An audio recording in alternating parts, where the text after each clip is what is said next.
Well, welcome to the Asheville Jung Center, and our next series with the next in our series with the shadow and the problem of evil.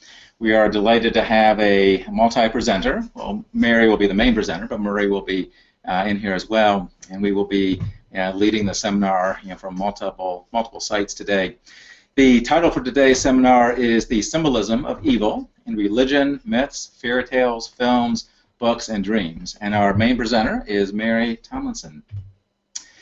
Mary Tomlinson will be the presenter. Murray Stein will be a panelist. He'll be coming in as well. Now, I, Stephen Buser, will be the host for today, and Ryan Deegan will be our main technician. As usual, we have numerous countries joining us and are quite pleased with that. We have people in Australia, Brazil, Colombia, Canada, Denmark, Israel, Mexico, Japan, Lithuania, New Zealand, Portugal, Slovakia, Sweden, Switzerland, the UK, and of course the United States. We will be running 90 to 120 minutes, so hour and a half to 2 hours, depending on discussion and questions. If there's a lot of questions, we'll go the full 2 hours. If there's not, we could cut it a bit short. You will be able to ask questions in 3 or 4 modalities. We'll have a presentation that will be an hour kind of plus. But after that, we really want to encourage the community to ask questions. So we're going to have extra time, we think, today compared to other seminars. So do write down your questions, have them ready. The ways to ask questions will be click on the Ask a Question button. You can click on the chat feature and type it in, but then we'll need to monitor that a little bit differently. Or you can email us a question at ashevilleyoung@gmail.com. The best way, though, to ask a question is to get a set of earbuds. If you have one, almost everybody has earbuds nowadays. And when you're ready to ask a question, plug it into your computer or your smartphone or your tablet, whatever it is, so that there will now be audio feedback. And click the Raise Your Hand button. Spend a little bit of time to find the Raise Your Hand button. And when you click that, when we're in the discussion question, we will open your microphone and you can ask the question verbally, which is a new feature we're working on. But we would love you to have the ability to engage the presenter in a dialogue for a little bit. But you need earbuds because you'll get feedback with your microphone if you don't have earbuds. So at some point, go grab some earbuds and plug them into the computer when you're going to ask a question with that. But you can still, of course, ask the normal way through email or through chat or through ask a question. Most all of you are used to the audio setting piece, but make sure you've clicked on the correct choice. You can do microphone and speakers or telephone. Most people do the microphone and speakers, but if you have bad audio quality, you can change to the telephone. You have to click it in your computer system and then call on the telephone with that. Make sure you're on full screen mode, and you can enlarge the presenter video or the slides back and forth as desired. Just to remind people, of course, we are recording today's lecture, which means you can, if you don't see all of it today, you can pick it up in a few days and see the rest of it. If you want to remain anonymous, don't raise your hand because we'll be opening your microphone. And if you send us an email question, please say somewhere in there, please have this be anonymous. Otherwise, we may read your name there if we think of it. Our next Shadow Seminar series is Luigi Soja, PhD, an Italian Jungian analyst. This will be our first broadcast from Italy. Very excited. He's written on paranoia and politics and will be Thursday, April 14th at the normal 11 a.m. slot. Mary Tomlinson, we are delighted to have Mary with us today. She is presenting from Toronto, Canada. She probably knows Christina Becker. I haven't asked her that, but Christina is our other, I believe, Toronto presenter that has done a seminar or two with us. Mary is ISAP Zurich trained. ISAP, of course, is the International School of Analytical Psychology Zurich, where Murray Stein is faculty of. Okay. Mary has a considerable curriculum vitae as well, and she was trained as a lawyer, and she's practiced law. And one of her main interests, lifelong interest, has been the subject of justice.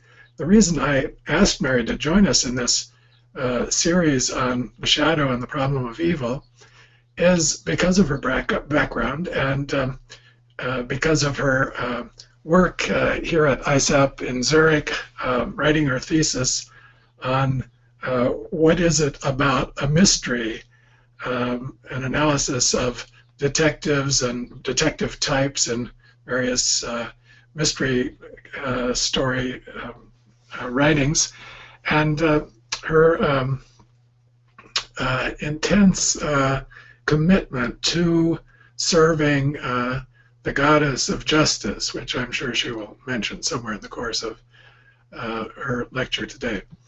It's a special pleasure to have Mary on this program. Last week it was my daughter Sarah. This week it's my daughter Mary. Mary was one of the leaders, of the student group at ISEP in Zurich when I came over here in 2004. The school began, and she was in a leadership role in the student organization. So I got to know her quite well and have appreciated her contributions in so many ways throughout the years. To begin this contribution that she's going to make on the symbolism of evil, I'd like to just remind the audience of a couple of quotations that I used in the introduction in the first of the series. A quotation from Jung. As you know, Jung and Jungians following him have been profoundly interested in the shadow and the problem of evil for decades, and have written many, many works on this subject, some of which I mentioned in the opening webinar. And this sentence from Jung has always stuck with me. It's a striking moment in his writing on the problem of the shadow. This comes from his work Ion. It's right at the end of the chapter on the shadow, where he says it is quite within the bounds of possibility for a person to recognize the relative evil of his nature. But it is a rare and shattering experience for him or her to gaze into the face of absolute evil. And so in our webinars, we are considering many levels of the problem of evil, and you heard Sarah Stein last week speak about the criminal mind and various types of criminality that are studied in her field of criminal justice. And today we're going to hear from Mary Tomlinson on the symbolism of evil. We symbolize, our minds symbolize, we fantasize, we think, we dream, and figures of evil have occupied humanity since time immemorial. Just one more quote that I also used in the opening session from Michael Stone in an essay called The Psychodynamics of Evil in a book, Humanizing Evil, where he writes, "Evil is a word answering to an emotion." In other words, we have emotional responses when we see images or hear of actions that we consider or feel are evil, specifically the emotion of horror and revulsion when we hear of or we witness an action whose intent was to subject another person or a group of persons to extreme suffering, extreme humiliation, degradation, and often enough dehumanization. There is something excessive, over the top, way beyond what can ever be accepted in the body's social in our usage of the word evil. And this reflects its origin etymologically.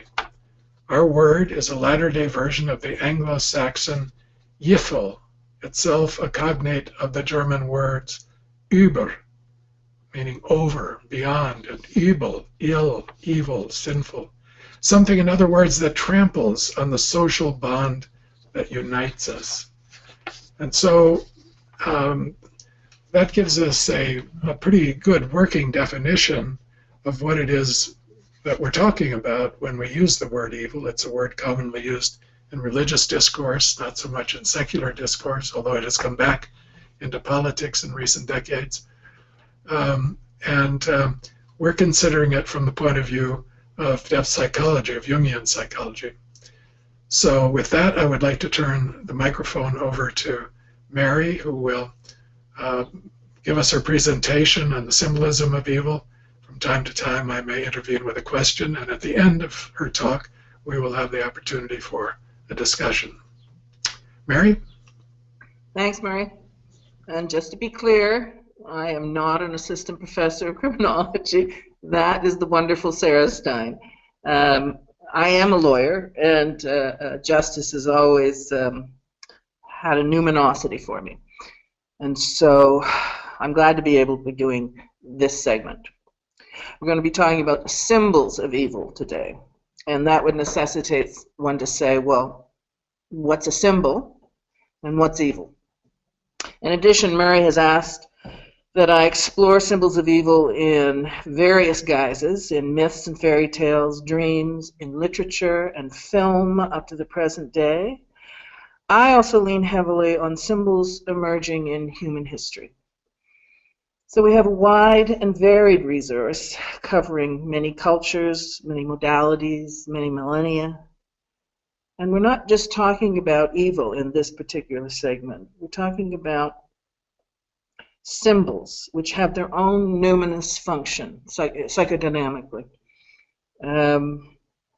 After my introduction, I'm going to break the symbols into categories of evil. And I'll invite you, with respect to each category, to give me input on what occurs to you as to what's evil within this particular category. Because evil has a deeply subjective nature. One person's symbol is another person's sign, since the symbolic impact depends on the particular person's personal equation, the culture, the religion, the upbringing. Symbolism, a symbolic impact is a feeling, and it varies from person to person. Therefore, some things which come to my mind as evil may be totally different in your mind, and that's why it'd be really helpful to have your input on what occurs to you. And we're going to do a poll to see what you can pick, sort of 1 to 5, as to what occurs to you as evil. Now, it's pre-selected by me, but any kind of input you've got about, well, you know, when I think of evil, this is what I think of. That's the conversation. Symbols are ours. They don't belong to theory. They're about how we actually feel when we see something, hear something, feel something. Although I've read many a chapter on evil, I keep coming back, not to the concepts, but to the feeling-toned images. They are the symbols of evil. Ryan, can you put up the first slide, which is excerpts from Jung's definition of symbol in Collected Works 6, Chapter 11, at paragraph 814, and it goes on for about 5 pages. So I just pulled out what I thought would be useful. So I'm going to read a bit of it just to give you a grounding in what we mean by symbol. A symbol, and this is paragraph 814, a symbol presupposes that the chosen expression, that's the expression meaning like a symbol could be a cross, for instance. So the cross is the chosen expression and is the best possible description or formulation of a relatively unknown fact, which is nonetheless known to exist or postulated as existing. So the sine qua non of the symbol, of a living symbol, is that although part of it is a conscious awareness, it points to something in the unconscious, something mysterious, something we cannot conceptualize. That's the sine qua non of the symbol. Every view which interprets the symbolic expression as an analog or an abbreviated designation for a known thing is semiotic. So Jung called it either a sign or semiotic when it isn't pointing to something in the unconscious. a view which interprets the symbolic expression as the best possible formulation of a relatively unknown thing, which for that reason cannot be more clearly or characteristically represented, is symbolic. He then, in the next paragraph that I put up there, he talks about the cross, and he's using the cross as an example of, for some, the cross is semiotic, or a sign, and for some, the cross is symbolic.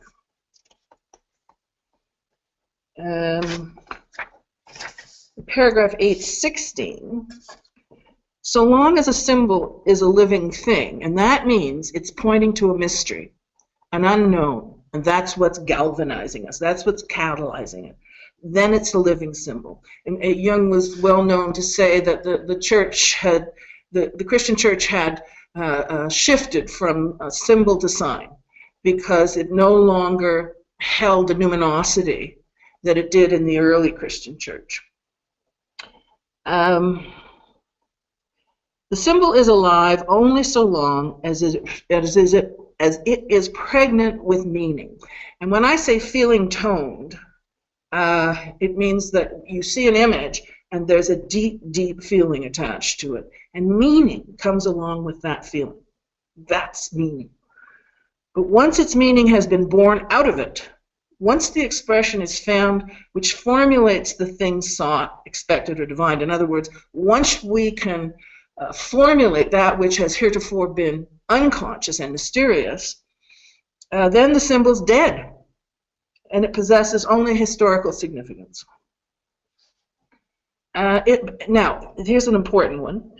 It's impossible to create a living symbol. In other words, you can't sit down at your desk and devise a living symbol. A living symbol comes out of our unconscious. And the reason it's impossible is that a living symbol points to something unconscious, to a mystery. So you can't sit here and formulate the mystery. That by its very definition, then it's conscious. So symbols come to us. We don't make them up.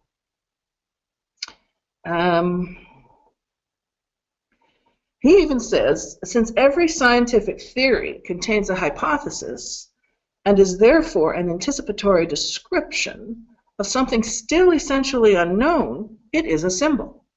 So I especially his interest in theoretical physicists. The hypotheses within the theoretical sciences to him were symbols. They state or signify something more and other than itself, which eludes our present knowledge.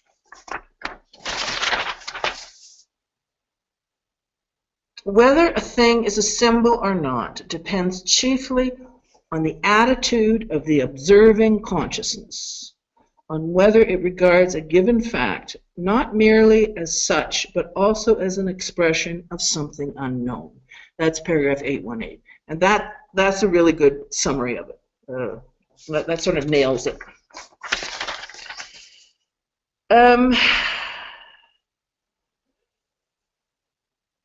Jung differentiated.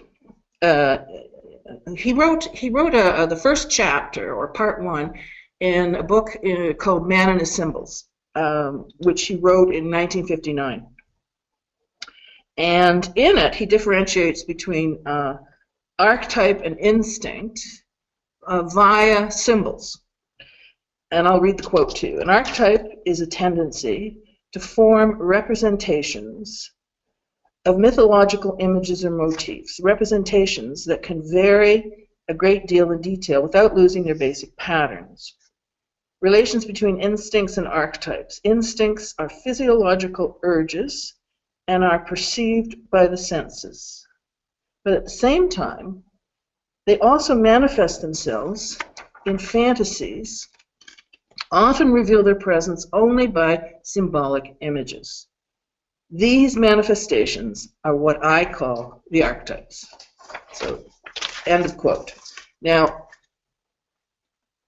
Elsewhere, Jung has described archetypes not as something occurring in time and space, but as a pattern of human behavior in potentia, and that their manifestation in time and space, those are called archetypal images, not archetypes. So I would just, this book, Man and Symbols, was written for the general public, and I think it's important to differentiate that throughout his works, he's differentiated between archetype, which does not exist in time and space, and archetypal image, which does exist in time and space and is the manifestation in that particular person of that particular archetype. And now, can we see number 2, slide number 2, which is manifestations of symbols of evil. The symbol's feeling tone, as I said, gives a numinous meaning that takes the conscious mind on a deeper search. So it's like I don't know, a carrot in front of the horse. It moves the conscious mind through its numinosity into a deeper understanding of something. It can fill the observer with awe and fear and fascination. It can arise, now my list, it can arise in fairy tales, there we are, myths, literature, fiction, nonfiction, poetry, film, movies and TV, and human history, past and present. It can fill the observer with awe and fear and fascination. It can arise in dreams and fantasies, which Jung called natural symbols, or it can become part of a particular collective culture, which Jung called cultural symbols. Again, the important thing is they are not consciously made up.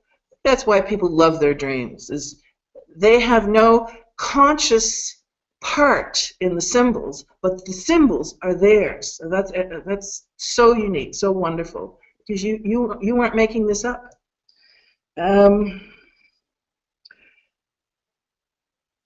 page 61 of Man and Symbols, Jung says that an archetype or archetypal motif or image, like a hero myth, originated in a period when man did not yet know that he possessed a hero myth. In an age, that is to say, when he did not yet consciously reflect on what he was saying. The hero figure is an archetype which has existed since time immemorial, before man was self-reflective. He just carried it out naturally because our archetypes are the framework of our being. Now, I suggest that the archetype of evil also comes to us from time immemorial, despite our post-enlightenment minds, and continues to exist in our collective unconscious, even though we know, oh, you know, there aren't any devils or ghosts or whatever. No, it's in our unconscious. It continues to exist in the collective unconscious, there to be constellated by the present time and place. Archetypes are the core of any complex and the core of symbols. And as such, symbols can exert a possession over consciousness, which is not real, but it's entirely real. In addition, symbols don't have a universal impact. Again, like what Jung was saying about the cross, because they're representative of a particular country, culture, religion, or spirituality. And they can vary in impact between individuals depending on their particular psychic equation. As I said earlier, one person's symbol can be another person's sign, the latter meaning an image that points to something fully known, fully conscious. Now, if we put up number 3, which is manifestations of symbols. Here is number 3. Okay, so a manifestation of a symbol can be an image like the cross. It can be a famous quote or a saying. It can be an archetypal plot or motif, such as the hero's journey. It can arise out of nature. It can be a character in a particular piece of fiction. A symbol can be, as I say, a single image, or it can be a song. I tried to think of What songs stir us? And of course, this is coming from my personal equation, but the biggest ones I could think of were Ave Maria and Jerusalem.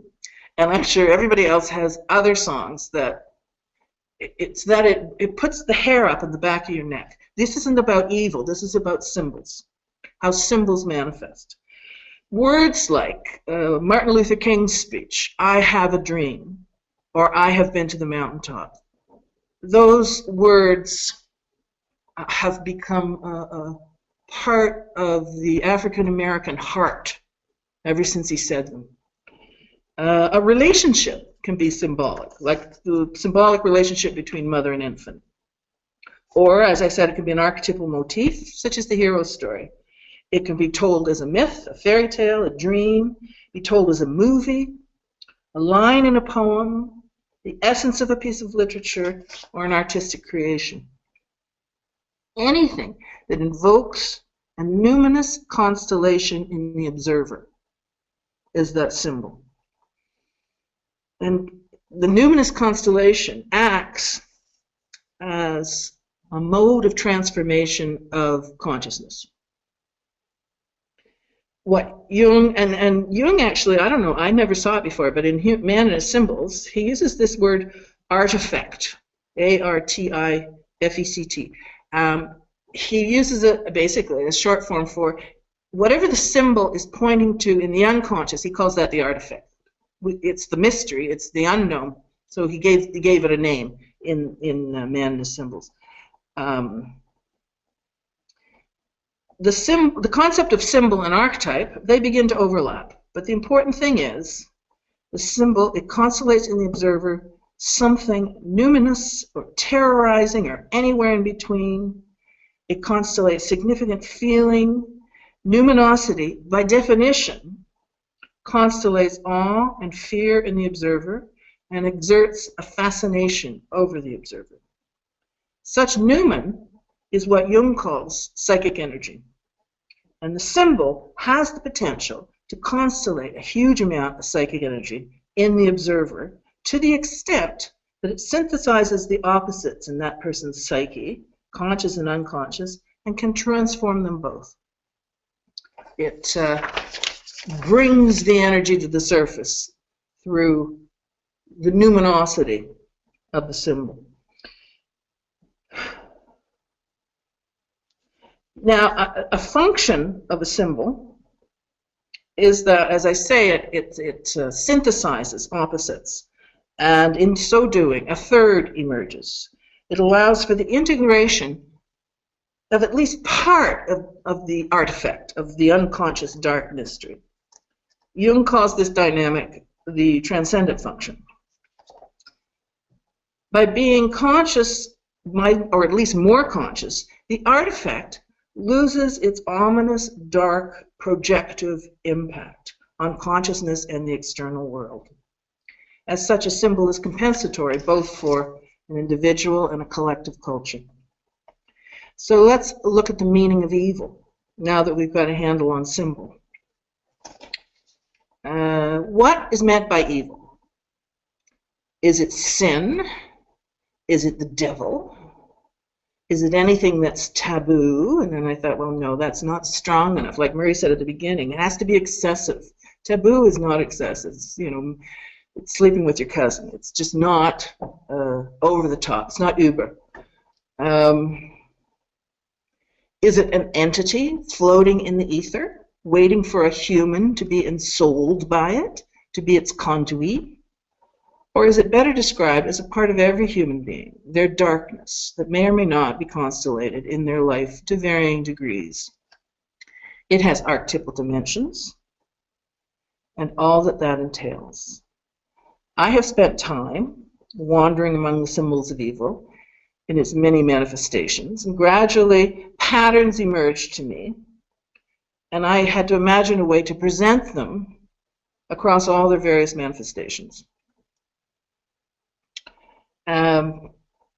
One way to describe a culture, historically or anthropologically, is through their symbols of evil and how they compensate for their collective consciousness and reflect their collective shadow. Older civilizations simply assume the existence of evil. They're not post-Enlightenment.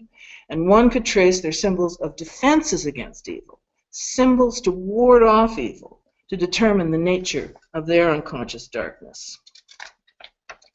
Like ferocious gargoyles outside of temples, or versions of the evil eye. Someone, maybe 500 years from now, might think that North America's symbols of defenses against evil consist of superheroes. That's how we ward them off. We create superheroes.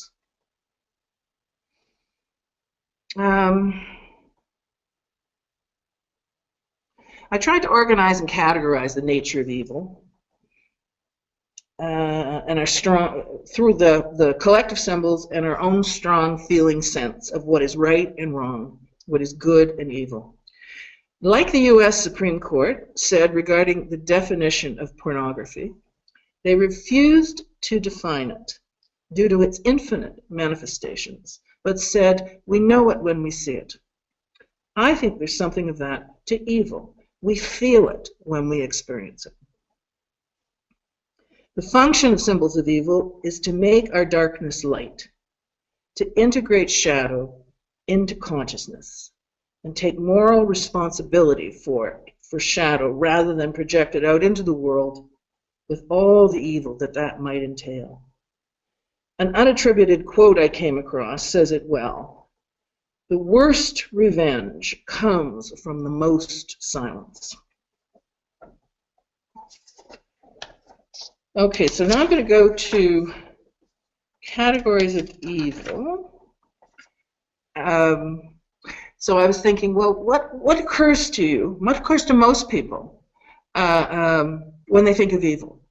And I think, correct me if I'm wrong, I think most people when they think of evil, they think of the intentional infliction of suffering and death on the other for reasons of power, rage, revenge, enjoyment, or even because it's their job.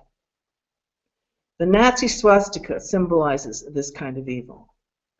Hannah Arendt, in her book about Adolf Eichmann's trial, coined the phrase, the banality of evil, when Eichmann displayed neither guilt nor hatred for those trying him, claiming he bore no responsibility for participating in acts of atrocity towards Jews because he was just doing his job.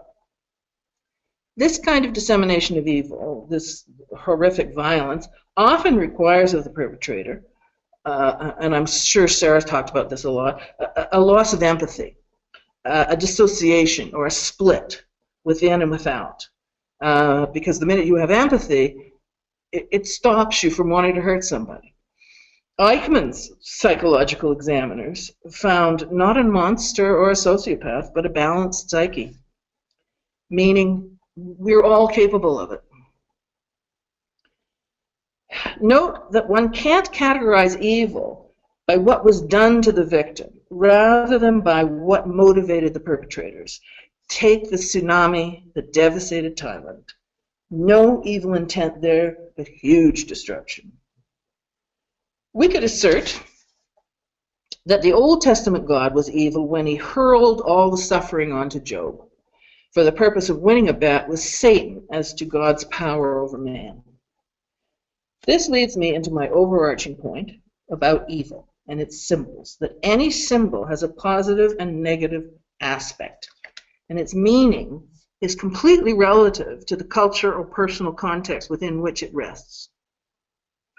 Is evil a completely relative concept that it is reducible to a non-duality where evil or good to some is conversely good or evil to others? Is there no Archimedean point? Was the Spanish Inquisition evil, or the U.S. torturing prisoners in Guantanamo? Or the saying, for evil to exist, all it takes is for good men to stand by and do nothing? George Bush's Axis of Evil slogan was a rallying symbol, post 9/11, to evoke the evil of Islamic terrorism, to accompany the troops into Afghanistan. Interestingly, some Muslim countries, on the other hand, their symbol of evil is the character image of Uncle Sam, white-bearded in his red, white, and blue spangled outfit. That's the essence of evil for Islam. And today, look no further than Donald Trump's U.S. campaign for the Republican nomination, in which he demonizes Mexicans and Muslims and wants to build walls to keep them out of America. His huge rallies shout with vehemence the racist rallying cry of "build that wall." It puts a chill down your back. It's chilling everybody's back watching Trump's voyage to the nomination. Because he says things like this, and because people are galvanized by it. That's the real evil. People are galvanized by it. Okay, so the categories are up on your screen. They'll contain overlapping symbols, but the numinous feeling-toned impact on the observer will be its own individual life experience. Jung was very particular in saying experiencing a symbol is a life experience. It isn't a thought up here. So my categories, projection of shadow, and these are my categories, and I named them. I get to do that. Negative feminine, negative masculine, the evil of taking away someone's will or sense of self or soul. Evil as sin, darkness versus light, chaos versus order. So the first category, I'll just do a little synopsis of each category so you know what I'm talking about. The projection of shadow resulting in evil, including the symbol of the scapegoat. And Murray dealt with scapegoating in January as potentially creating evil. The negative feminine includes the classic symbol of the witch and the evil stepmother and the devouring mother. The negative masculine I used for that kind of violence I was talking about, that excessive violence that kills thousands and makes people suffer and tortures. I call that the negative masculine, wanton infliction of suffering and death. The Nazi insignia fits here, as does fiction such as Joseph Conrad's novel Heart of Darkness and the Vietnam movie Apocalypse Now. The fourth category is the evil of taking away someone's will or sense of self or soul. The body remains. We didn't kill the body. We have killed the soul. That, to me, is a form of evil. It might include the Faustian bargain with the devil, where he sells his soul to the devil for power and knowledge here on earth. It also includes the invasion of zombies and vampires and werewolves on TV and movie screens in the last few years. They're everywhere. This is a manifestation of how these kind of fears, they've been pushed down into the unconscious because we're so, post-enlightenment. They will come up another way. And to me, this is a huge way that they've come up, that everywhere you look are these movies and TV series about these creatures or people from outer space who will take away your mind.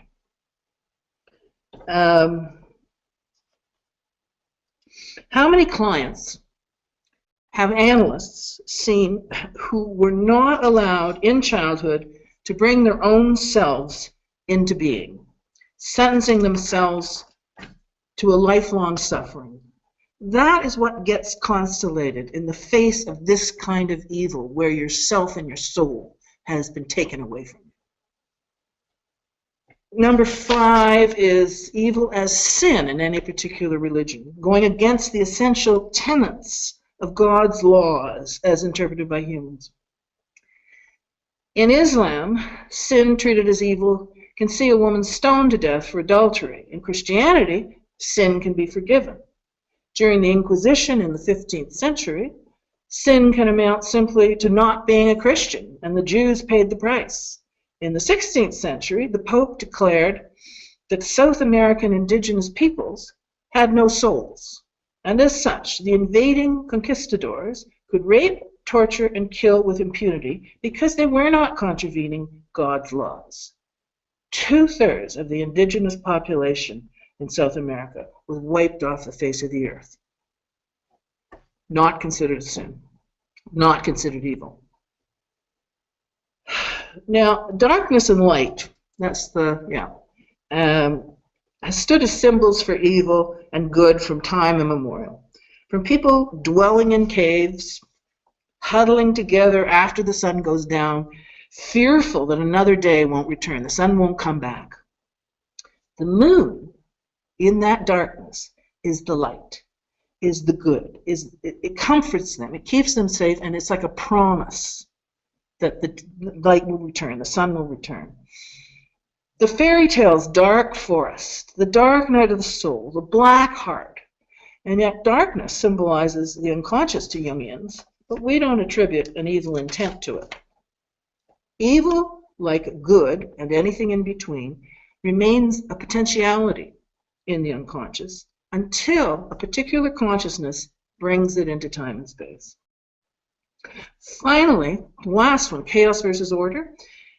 Chaos and order have symbolized evil and good in many, many contexts and cultures. I tried to think of something chaotic, violently chaotic. I thought of the sacking of Rome. Like I wasn't even there, and that's what I thought of. I've heard of the sacking of Rome for so long.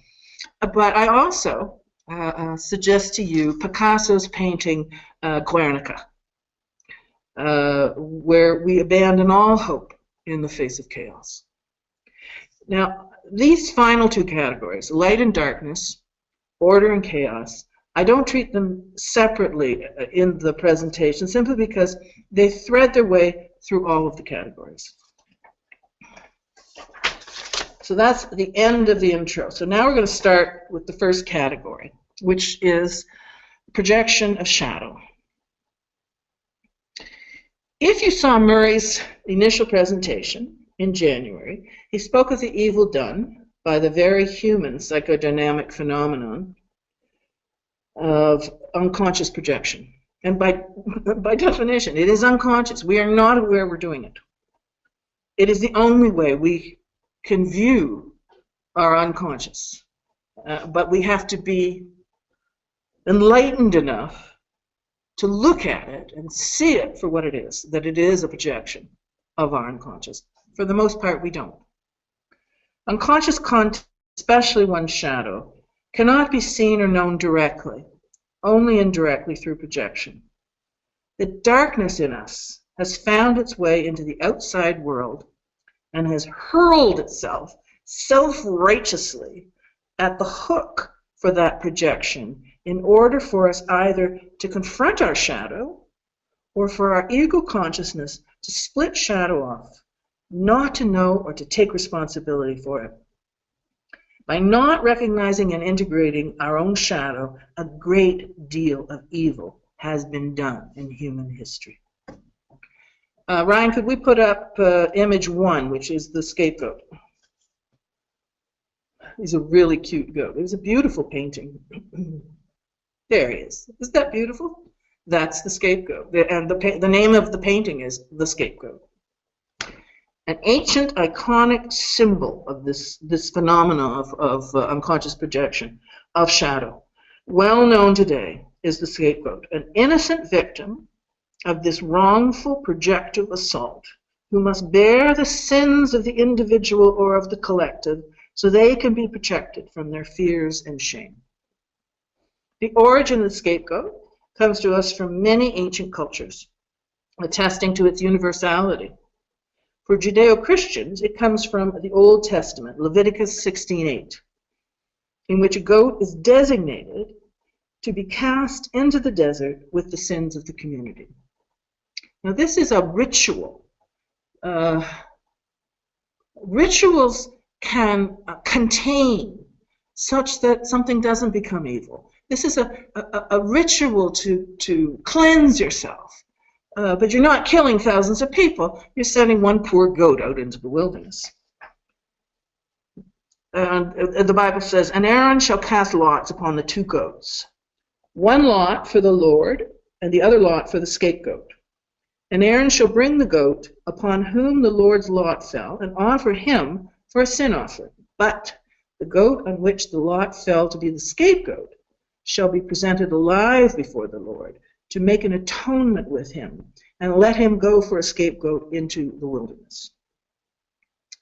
And now the Greeks have a parallel ritual, and they call their scapegoat pharmakos.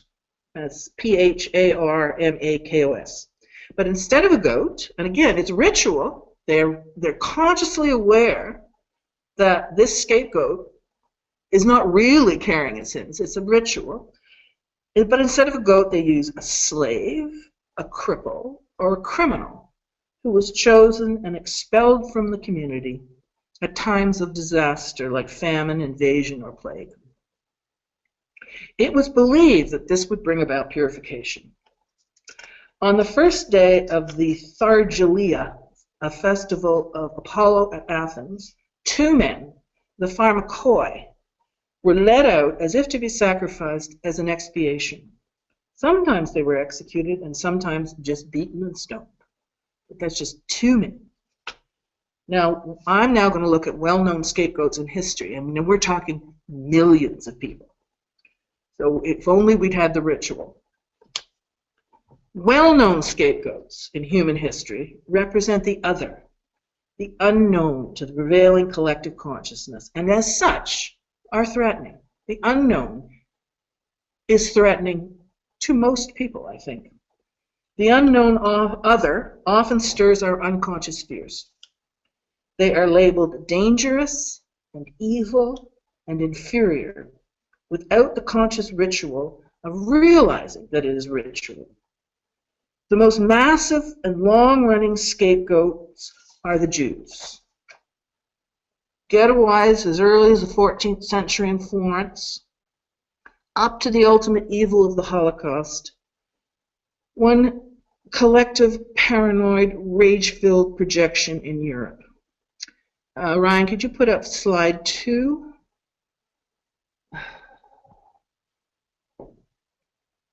It's the camps.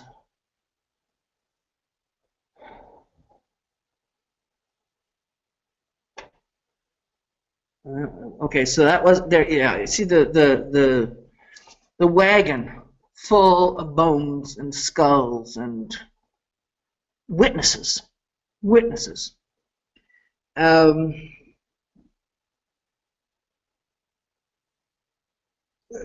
You know, Umberto Eco, one of the last books he wrote before he died. I love Umberto Eco. He wrote a great mystery. But I got the book, and I couldn't continue reading it. It was a book, it was fiction, but he had done all the research on, what's it called, something about Prague. He'd done all the research. Prague Cemetery, I think. Sorry? Prague Cemetery? Cemetery of Prague? I'm not sure. I know Prague was in it. But what he did was he researched all the theories about why the Jews were evil. And he started with Prague, but he went to France. And I couldn't read it. I could not read it. I got a little bit into it, and then I had to put it down. I had here, in a very, very small way, I said, they were thought to be running a secret international conspiracy, oppressing the collective for their ultimate ruination. You know, I mean, read Eco's book, and then it'll kill you. You will be so overwhelmed by the paranoia and projection that can take over a collective, and the harm that it can do. Okay, now, could you put up number 3, Ryan? The witch. Another long-running projection, okay? Another long-running scapegoat is that of the evil of women. There they are, my burning witches. Starting with the 15th century Spanish Inquisition. wherein women were thought to be witches, causing evil to men by seducing them or casting spells on them through their closeness to nature. And it is said that over the centuries, you know how the number 6 million is the number we associate with the Holocaust, that 6 million Jews were dead. It is said that 6 million women were burned over the century where they were considered to be witches. And that's just an example of it. I like this one. In the New Testament, Mark 5, verse 1 to 20, Jesus comes across a man on the road who was full of unclean spirits, a madness, possession by devils, or in modern day parlance, mental illness. And Jesus drew the unclean spirits out of this man. And then it says, and the unclean spirits are devils. And then it says, and all the devils that Jesus had withdrawn out of the man besought Jesus, saying, send us into the swine that we might enter into them. And Jesus gave them leave. I didn't realize that the devils asked Jesus to put them in the swine. I just thought there was this handy nearby herd of swine, and that's where Jesus cast them. But I would suggest that Jesus, in this event, plays the role of projection of shadow. He removes it from the person and throws it into 2,000 innocent pigs. I call them innocent. But to me, it's just bringing home what happens. 2,000 innocent pigs who went crazy and violently ran themselves off a cliff to their death in the waters below. Now, to me, that's a personification of what we're talking about, where we take our darkness and we put it onto somebody else, somebody who's innocent, and we punish them for that. We can't bear seeing our darkness, so it must be theirs. But it really gets into them. I would like to just dwell on this for a moment, Mary, because Jesus doesn't punish the pigs. The pigs go mad. They take in the projection, and that's the other side. If evil is projected onto you, and this happens in families all the time, the scapegoat does become the misbehaving kid. Yeah. It's like it's accepted. It's projective identification. You receive the projection, and it affects your psyche and your identity. Your sense of self, absolutely, and you live up to it or down to it, don't you? Yeah. And not only does the person projecting not realize they're projecting, but also the person receiving doesn't realize they're receiving.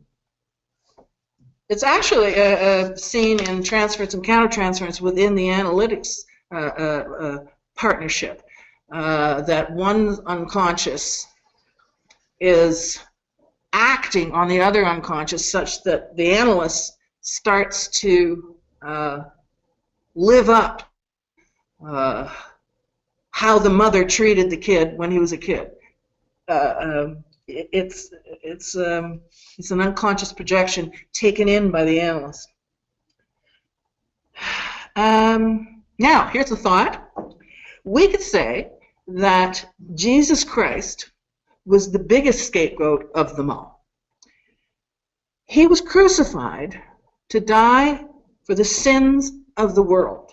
All the sins of the world, all the darkness. He was crucified so that the world could enter the gates of heaven.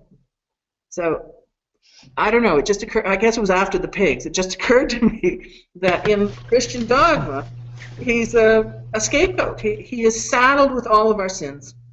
Innocent, like the little goat that you showed there. The goat is innocent. And it takes the sins of the community on it and goes out into the wilderness and dies, and they are cleansed by this ritual. Yeah, that's quite deliberate in the Bible. That Jesus plays the role of the scapegoat. Yeah, and he accepts it. Yeah.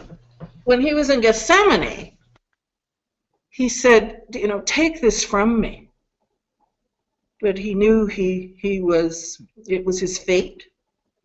But that's what they want. I don't want the sins of the world on me, and you know. But that was the deal. The problem is, from a psychological point of view, with a scapegoat, it does offer temporary salvation from sin, so to speak, relief from guilt and sin and shame and pollution and all of that. But because it's projected out and not consciously worked through, it comes back again. It isn't. In other words, the scapegoat ritual has to be repeated year after year. You can't just do it one time. And in psychotherapy and analysis, we try to integrate the shadow. And, but if we don't, and it we does become our own scapegoat, so to speak. It can come back and even worse evil if it's never integrated. That's right. Yeah. Which brings me to my next scapegoat. Ryan, can you put up number 4? The African American. There. Look at that. How do you feel about that? What's going through you right now? The African American in the U.S., especially the South, is another scapegoat symbolizing the inferior, mysterious, dangerous other with a black skin to illustrate same. They came to receive all of the hatred and rage of men who had become powerless and needed to find their only power in persecuting the black man because they could.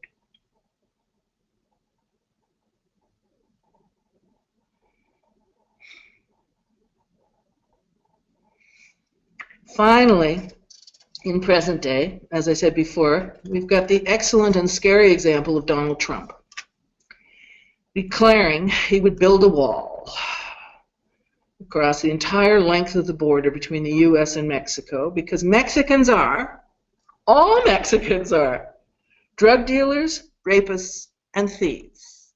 Just like all Jews are, whatever word 1936 Germany was using, Trump is using that with Mexicans. He also would build an immigration visa wall to keep out all Muslims.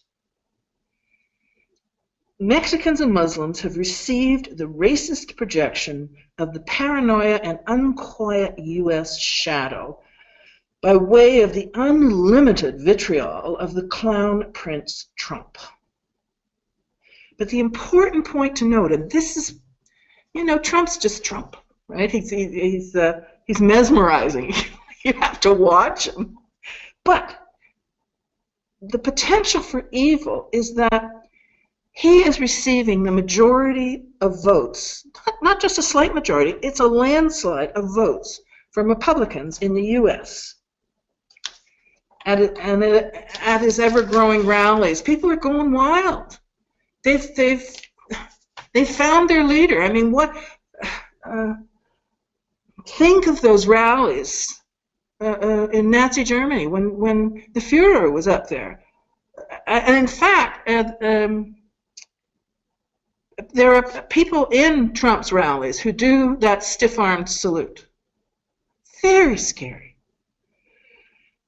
Like the frog placed in cool water that is slowly brought to a boil and then dies, isn't aware of it, the U.S. is finally seeing what their scapegoating has come to.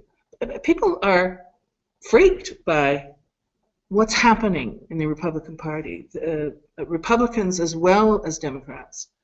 Do you think this is an opportunity to become conscious of what is being projected into the Trump camp? In other words, that they represent some aspect of the American collective, because there, as you say, there are many of them, that the American collective needs to become conscious of. Yes, but that's why they only became, I hate to say they, because Canada is so North American, you know, so that's why I say we.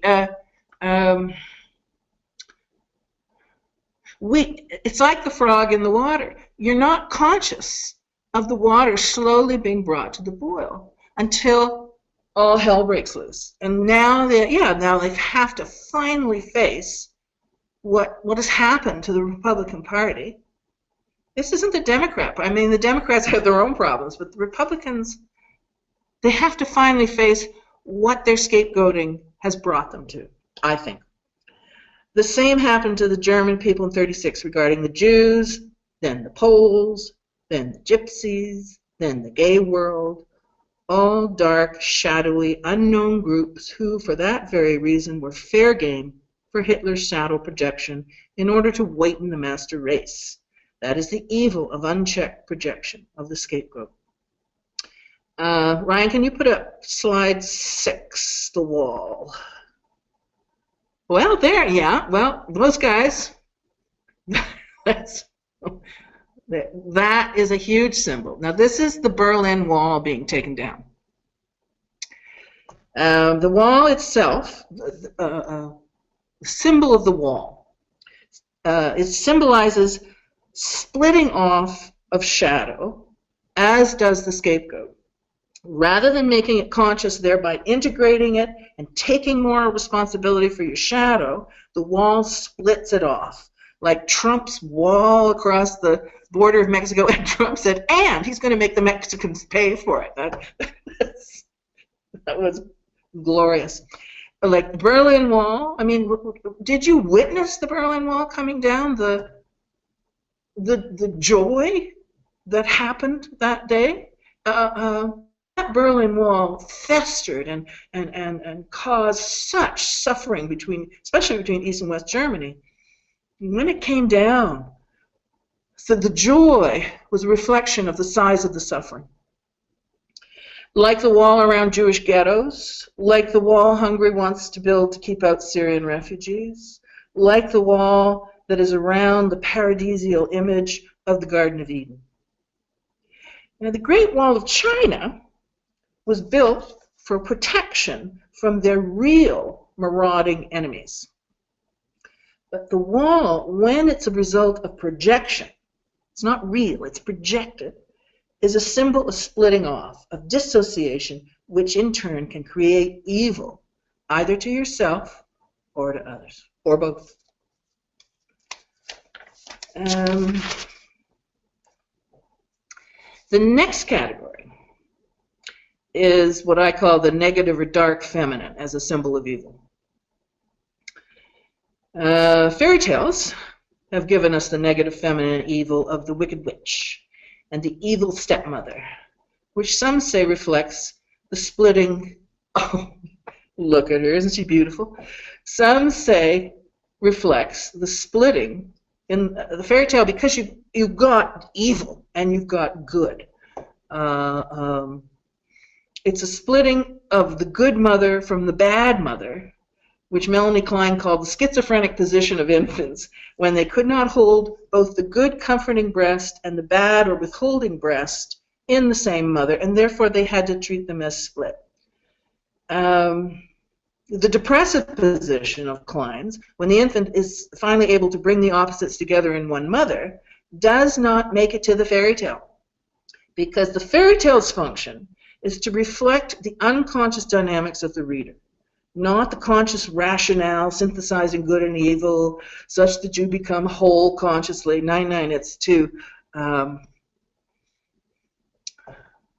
It's to delve into that dark part of you that finds the negative feminine. As negative feminines go, the Wicked Witch is probably its most famous symbol. Came into modernity with this woman you see in front of you, the Wicked Witch in the iconic Wizard of Oz, which came out of Hollywood in 1939 and was set in the 1900s. And it still and scares children and adults today. There was a rapt fascination with the symbol of the Wicked Witch pitted against the hero's journey, atypically a feminine hero, being Dorothy with her red shoes.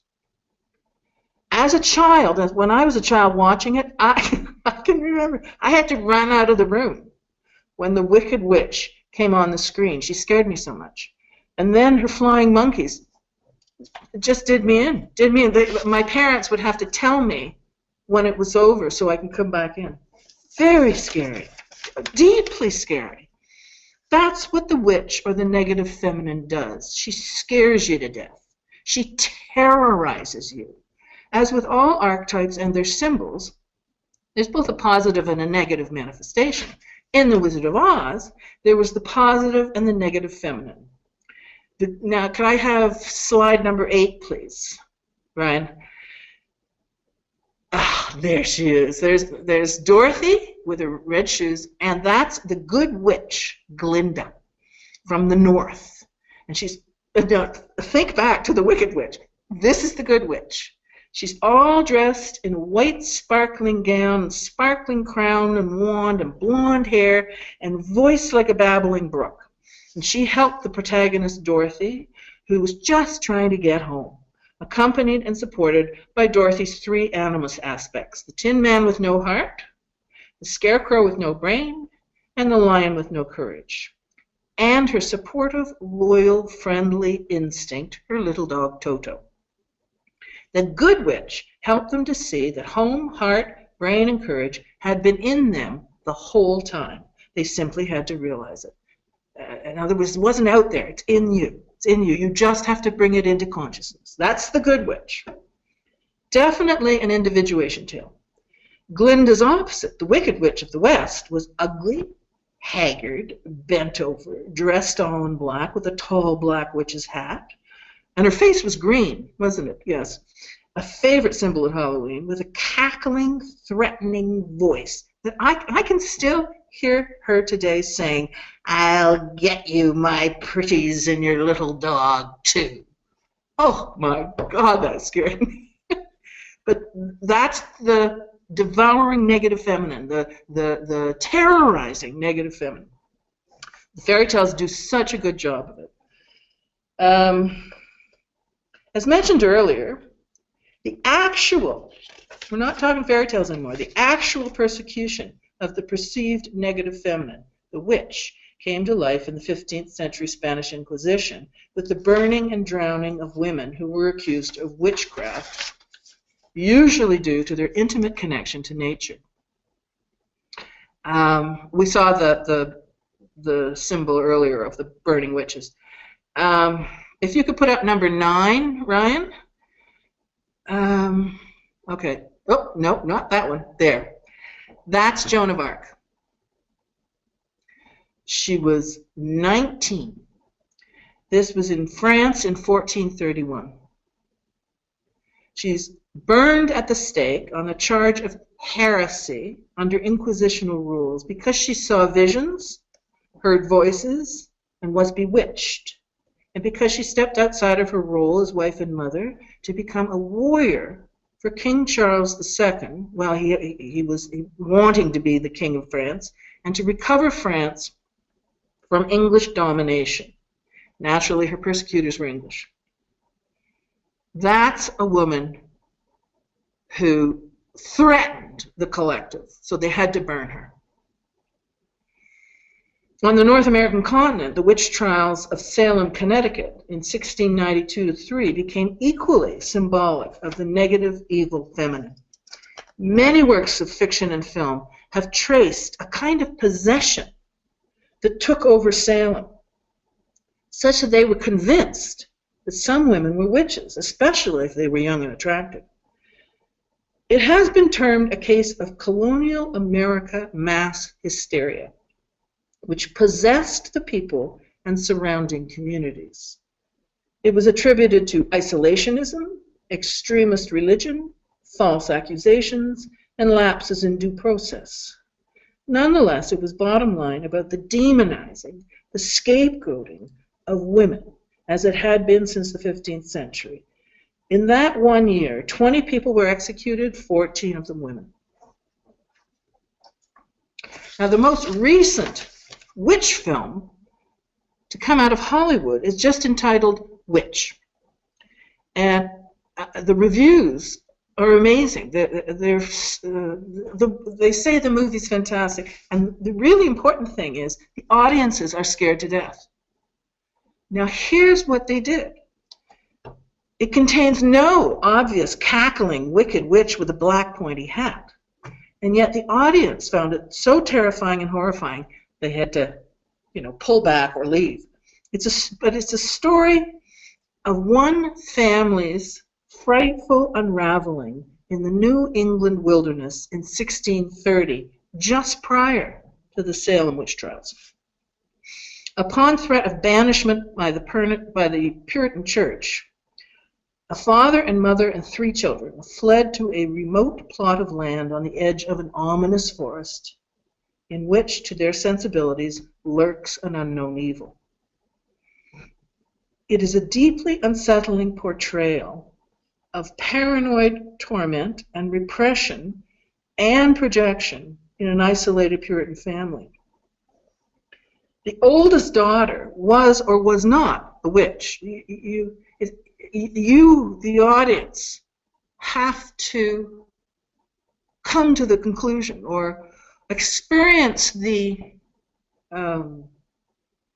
non-black and whiteness of it, which apparently was scarier than the witch from the Wizard of Oz. The oldest daughter was or was not a witch, and the unfolding fear of the parents and the children form projections, which, like Murray was saying, the oldest daughter was willing to take on. She was willing to be seen as a witch. She liked the power it gave her. I have not seen this movie. I'm not sure I will, but I'm told this is what was happening. She willingly takes on the projections. The audiences were so scared. And as Jung has said, these archetypes of evil don't disappear just because we possess post-enlightenment consciousness, which doesn't believe in anything it can't see, touch, or measure. And yet these audiences were scared out of their minds. Today and in the past few years, Hollywood has tapped that archetype of evil, and in particular, the dark negative feminine, with many witch movies, including the reenactment of the Salem witch trials from many different perspectives. The witch is nature's personified feminine. She's always that, little old woman out in the forest. And sometimes, like all symbols, she's the good woman out there, the old woman, who helps. But sometimes she is not. She draws her powers from her closeness to nature. In fairy tales, she's usually found in the woods in a little cabin. She invites the power of nature to do her bidding, either for good or for bad. Through her magic spells, she can possess you, your consciousness, your very being, put you to sleep for 100 years, or take your place as the false bride. The evil and the fear it invokes is in being possessed by the will of the other. That's what you're afraid of, being possessed by the will of the other. And in this case, the negative feminine, which creates overpowering fear. This symbolic possession finds its equivalent in psyche's dynamics through the possession of ego consciousness by negative complexes. Intention and will mean nothing. They're puny compared to the possession that a complex can exude. Stark examples of this possessive power manifest in the anorexic who brings herself to the brink of death because she sees only a fat person in the mirror. That is the power of the complex possessing the conscious mind. The OCD sufferer who is trapped in a spell of compulsive behavior, as if in a prison that can't be willed away. They can't stop it. Such possession is an ongoing torture from which there is no escape, as if you're under a spell.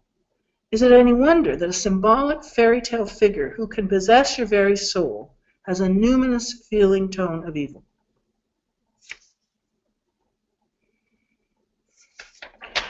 When the wicked stepmother and the wicked witch are split off opposites from the good witch and the good mother, evil can prevail because they are not connected or synthesized. They are not brought together. They are split apart.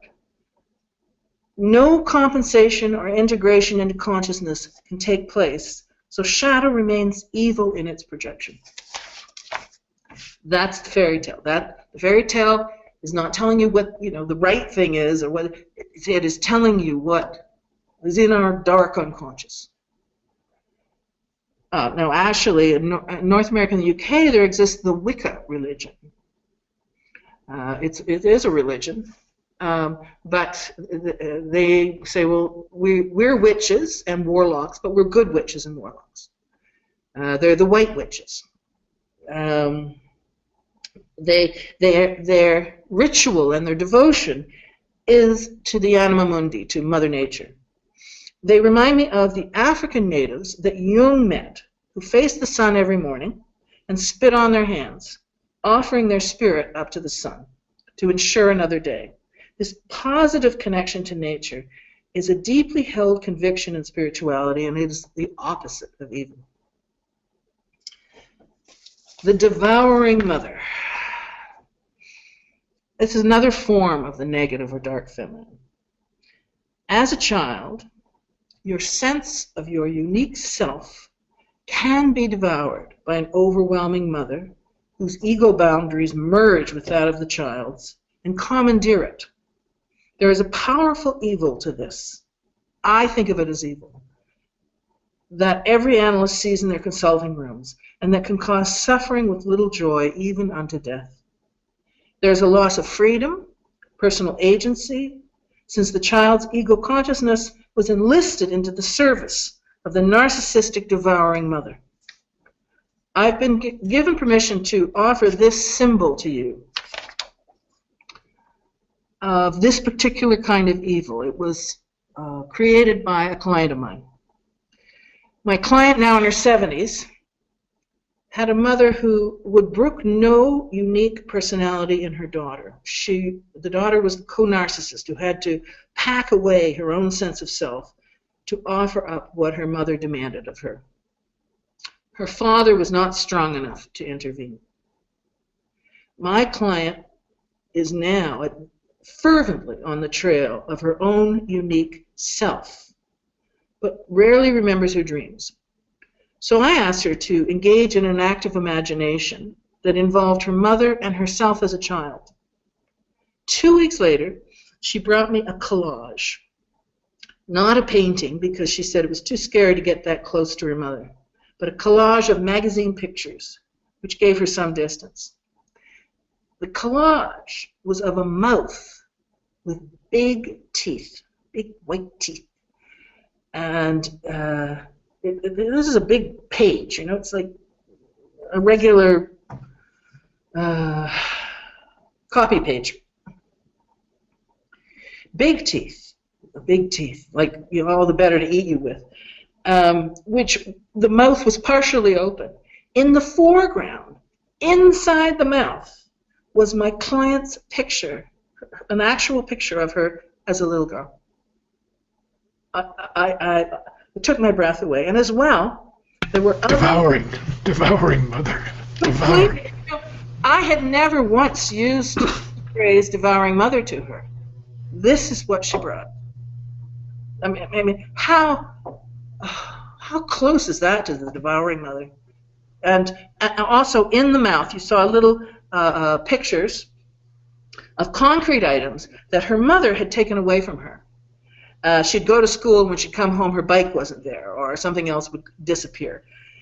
And things that mattered to her. And the mother told her, oh, don't be silly, you don't need them. Even though they were precious to her. And that, her very sense of self was in that mouth. I think this is such an important point. And we have to watch the time a bit too, Mary. But this point that well-intentioned people do things that have an impact on others that they don't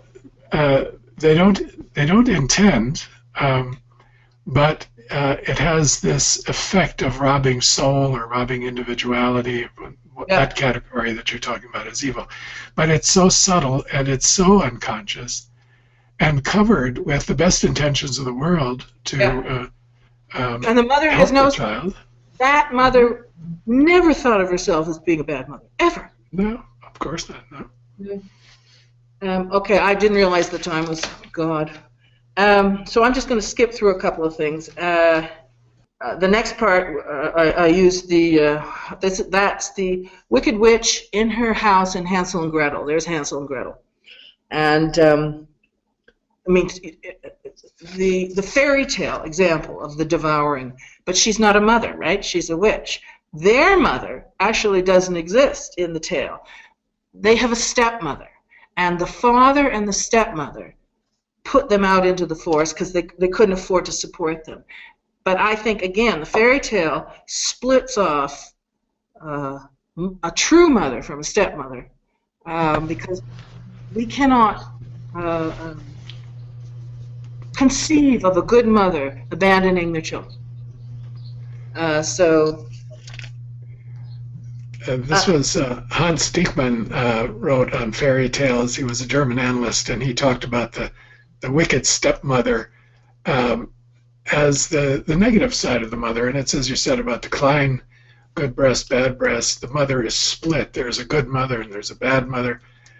And in a sense, we all have that experience. Part of our mother is Absolutely. good, and part of our mother is bad and hurts us and is not on our side. And it's always a matter of degree, isn't it? It's just this client of mine that I'm speaking of, this was pretty bad. And she spent the rest of her life trying to piece together a self, you know? And that collage, for me, was chilling. Could you put up image number 11? It's, that's it. Okay. That is pictures of the Psycho shower scene. Remember the movie Psycho? Norman Bates is the adult son, owns the family motel, and he talks to his mother throughout the movie, and every time a pretty woman rents a room, you know, his mom tells him to kill her. Because, of course, it's that kind of competition. It's like a Snow White. It's a competition. You got to kill her off. And Norman talks to his mother throughout the film, and she has devoured his own ego consciousness as a child. He does her bidding by killing women who stay at the motel. In fact, the psychologist at the end of the film, because Norman's eventually caught, determines that Norman no longer exists as a personality, that Mother has taken over Norman. And the scene of Norman stabbing a woman in the shower is symbolic both of the possession of Norman by his mother complex, but also of the rage of being possessed. And just so you know, he talks to his mother throughout. You see sort of profiles of the mother throughout, and you learn at the end of the movie that Mom's been dead forever, you know, for decades, and he sat her in the rocking chair looking out the window, and he's been talking to her through the whole time, and he's completely possessed by her, even though she's dead. Now, you were afraid of the Wicked Witch of the West. I know people who wouldn't take a shower for years after they saw that film. I know. No, that was a thing. And of course, the music behind it was riveting. And in fact, you know, Hollywood has now brought back the Bates Motel. It's a TV series called The Bates Motel, and Norman Bates is, you know, young again, and because it feeds a certain need of people to be constellated by rage, negative feminine,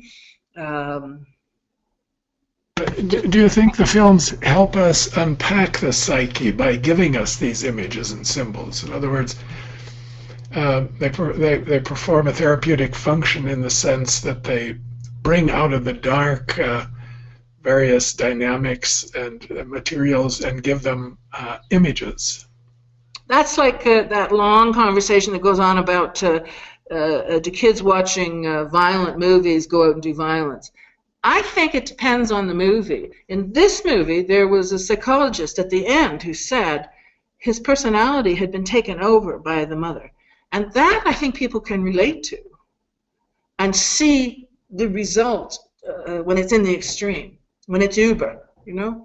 I think they can relate to that. But there's an awful lot of movies and films today that have such gratuitous violence and misogyny. I don't think, you know, you're brought to take a look at your shadow that way. I think it's people are drawn to it. People are fascinated by it because it's shadow. So I don't have a lot. A vicarious expression of their shadow. Yeah, yeah. And you take any of the criminal law series. There's one in particular called Criminal Minds that is about the criminal mind, is about usually they're sociopaths or psychopaths or whatever, and they're serial killers or mass murderers. What's unsettling, and I mean, I love to listen to their analysis of the person's criminal mind, but what is very unsettling is they inevitably have women tied down to things and being cut up and tortured, which makes me so uncomfortable because I think it is a vicarious thrill for the part of man that hates women, you know, which you can try, maybe trace back to mom and infant, but for whatever reason, which actually brings me to. I was going to mention this at the end, but it seems like a good segue.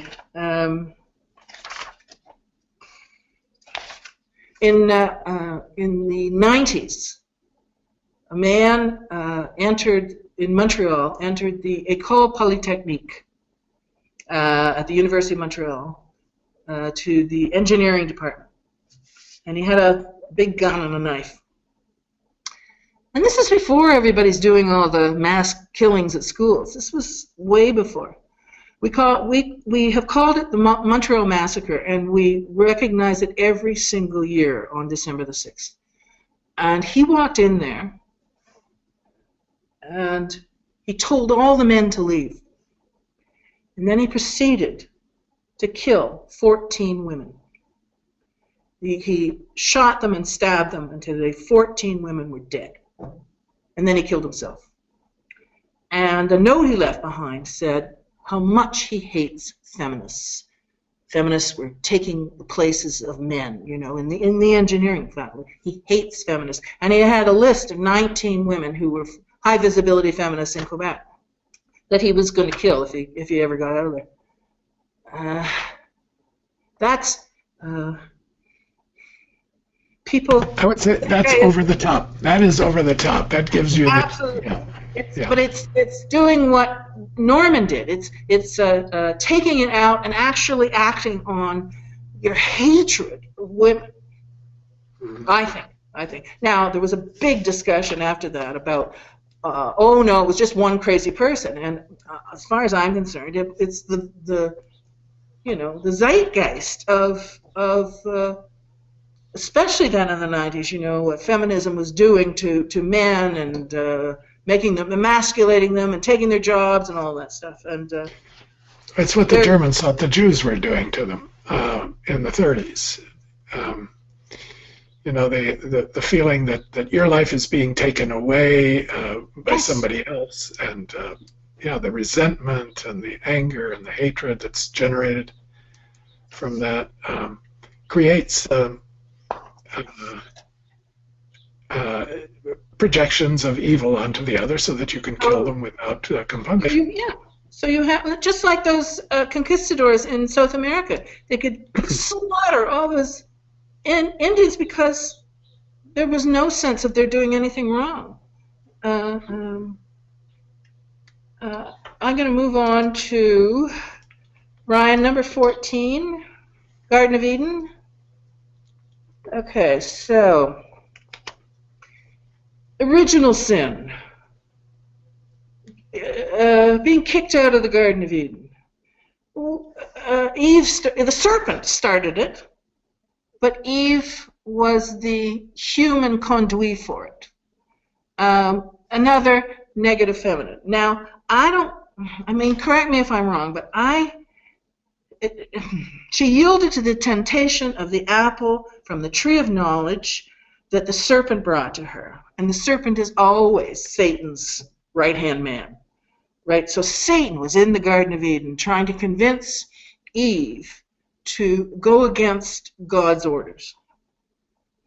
Now, I don't think we perceive that as evil. Correct me if I'm wrong, but I think it symbolizes the original negative feminine, but not evil, only weak, yielding to temptation, perhaps dangerous in her ability to entice Adam. The snake can symbolize evil because he's Satan's. Although, of course, the snake has many, many meanings as a symbol. The snake can be a symbol of renewal and of health and of medicine, but it also can symbolize Satan. This serpent says that if you eat of this tree, you will be like the gods. So it's a temptation to inflation and hubris. Yeah. Hubris, it's like Christ's temptation in the desert by Satan. But Christ didn't fall for it because he's a man god. But certainly Faust fell for it. Absolutely, he wanted power, knowledge on earth. So here's my soul. But you could also see this as a temptation to knowledge. That once you get knowledge, you also experience shame. That was what happened in the garden. How do you link? And the experience of shame seems to be linked to this topic of evil. The feeling that you are somehow polluted or contaminated or sullied, your innocence is lost. I think fear and shame are reasons are what provides the engine of the projection of shadow, and also underlie whether you're going to own your shadow when you see it out there, or whether you're going to split it off and do evil because of it. And deep shame goes along with fear. And the feeling of being dirtied or sullied. I think I remember reading Paul Ricoeur's book on the symbolism of evil years ago, and he said that the primordial experience of evil was pollution. In other words, something unclean, uncleanly. And like a child who loses control of his bowels and sullies himself, and the mother shames him, and it can be such an excruciating experience. Or you take fundamentalist preachers, and how many of them have been caught out in prostitutes' motels, right? Yeah. They are about purity, and so much purity, such an imbalance, that they must visit the prostitute and feel the shame and the uncleanliness. Yeah. And then when they get caught, I don't know how they survive. They've split off shame to such an extent, and then all of a sudden they're paraded in front of the collective.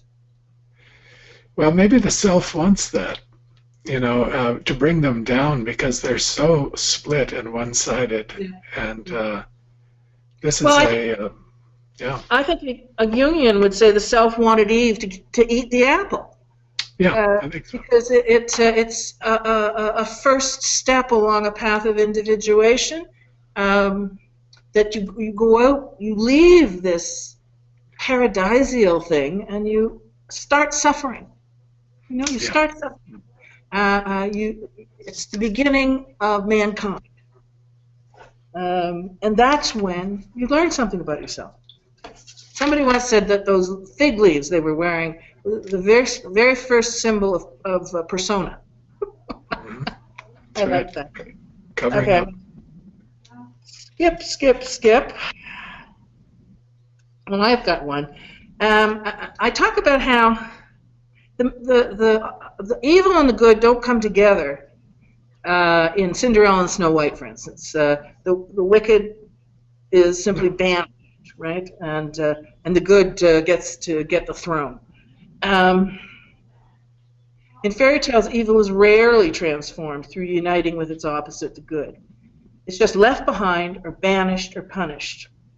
And I was in a seminar once, many moons ago, and at the end of one fairy tale, whose name escapes me, the evil witch was ordered by the king to be put into a barrel studded with nails and rolled down the mountainside.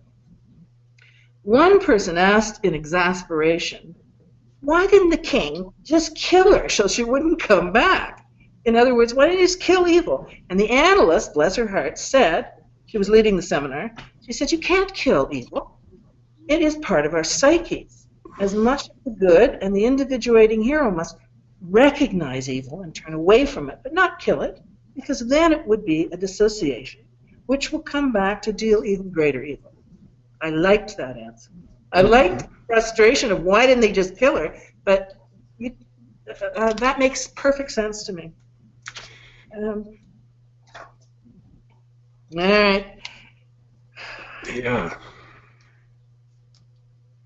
There's I think that point that you can't, that wisdom that you can't get rid of it by repressing it. You think you get rid of it this was the great illusion of many military campaigns. If we can just kill that one bad guy, get rid of that one bad regime, everything will be wonderful. Well, it isn't that was wonderful. Iran, wasn't it? I mean, if we can just get rid of Saddam, all will be well.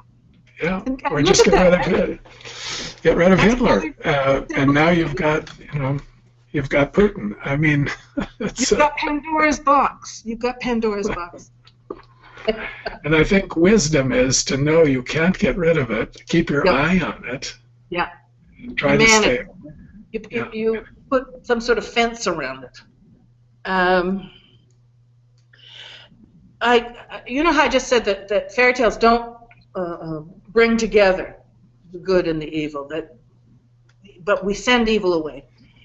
That reminded me of the Sumerian myth, the descent of Inanna, in which there was an actual transformation of the evil and the good. And Inanna was the queen of heaven, and her sister, Ereshkigal, was the queen of the underworld. And Ereshkigal's husband had just died, and Ereshkigal was experiencing such grief and rage from her grief. She felt so alone. She felt so cast down in the underworld. She had no husband. Now, Inanna felt, well, I have to visit her because, my brother-in-law died. So she went down, and the minute she walked across the threshold, Ereshkigal killed her out of her rage. Just killed her. Inanna's this, the white witch. Inanna's the queen of heaven. I'm down here all dark and angry and miserable. She killed her. Which is a kind of projection, isn't it? It's not taking responsibility for your own misery. She just rains it down on Inanna and hangs her on a hook. And so Inanna's body slowly desiccates into a carcass. Inanna's father god sent two androgynous devils down to rescue her. And he picked the dirt from under his fingernails and created them. And they went down and stood in front of Ereshkigal, who was wailing and raging, and they started crying. They started wailing with her and crying with her. And she suddenly started feeling seen and heard. And it softened the evil. It softened the rage. And it got transformed into compassion for herself and compassion for the other. And so she took her sister off the hook and let her live and sent her back up to the heavens. That is the one where it did come together in the end, but that was a myth. That was a myth. I just wanted to make sure, the Hindu goddess Kali, the black goddess. Now she devours, but she also creates. Around her neck, she wears a garland of skulls of the children she has killed. But she is the integration of everything that is life, such that death and destruction, they're not treated as evil, but as part of the cycle of life and death. So that she creates as well as destroys. It's part of the cycle, so it's not evil. The Celtic goddess Queen Maeve is the same. They're sort of a nature goddess that it has destruction but creation. Indigenous peoples have cosmological myths that always involve destruction but also creation. I would just suggest that if the evil isn't split off, if it's integrated, then it's just part of life, isn't it? It's part of, as you say, what the self wants. If it's split off, you do not integrate it. You do not come to know yourself. You do not increase your consciousness if you split it off. I think that's the meaning of that puzzling logion of Jung's, where he said once, you know, it's dangerous to be too good. Ah. It's dangerous to be too good. It's dangerous to the individual because you become so one-sided, but it's also dangerous to the surroundings because unconsciously you're putting so much out there. It's split off and it is going to go somewhere. It's true. And you won't accept it. You're a Teflon frying pan. It all falls off of you, but it goes somewhere. Well, you know how Jung talks about the morality of consciousness. He uses the word morality, and the way I think of that is that if you can make conscious this projected shadow, if you can accept it as your own, this is mine, I'll take responsibility for it, and I won't kill all those women or men. To me, that's the morality of a widened consciousness. You're honest with yourself about what you're made up of.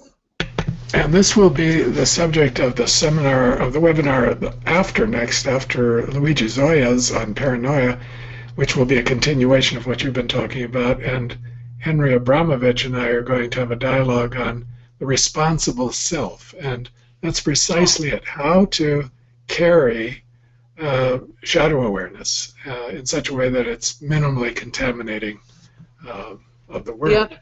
Yeah. Should I be stopping? Maybe we could take some questions. I think there are a few minutes left for discussion. If there are some questions, Steve, have you gotten anything, or Ryan? Yeah, we really have. Boy, what a wonderful presentation. Yeah, I think people are glued to their seats, with this. Let me open up my web for a moment. Let me see. Does anybody want to open up a audio? Yeah, there's a question from Walter Smith. I want to read in a moment. But if anybody wants to open their audio, we want to try that. If you have had earbuds, go ahead and click the raise your hand, and we'll do so. In the meantime, though, actually, there's a flood of questions now. They're just coming in. Let me read Walter's. We kind of discussed it quickly already, but it is such a great point. Did God ever want Eve to eat? Did God want Eve to eat? After all, he set up the whole situation. that kind of goes back to what one comment was earlier, but and also goes to the question of, does God have evil, present on purpose? Not that Eve eating was necessarily evil, but to what degree has God set up this whole scenario with that? There's some other questions, but any thoughts about that before we move?